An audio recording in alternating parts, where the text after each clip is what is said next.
वो बात बतौले चला लास्ट में एगो लोढ़ा रहले जेकरा साथवा गावत रहलू।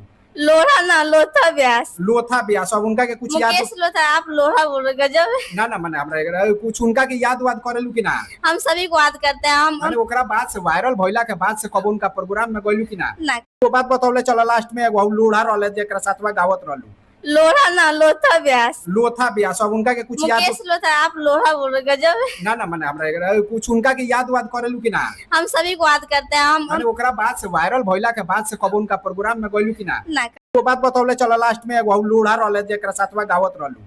लोढ़ा ना लोथा व्यास। लोथा ब्यास अब उनका के कुछ याद मुकेश लोथा, आप लोढ़ा बोल रहे, गजब। ना ना माने हमरा कुछ उनका के याद वाद करेलू कि ना? हम सभी को याद करते हैं हम। माने ओकरा बाद से वायरल भइला के बाद से कब उनका प्रोग्राम में गइलू कि ना? ना। वो बात बतौले चला लास्ट में एगो लोढ़ा रहले जेकरा साथवा गावत रहलू।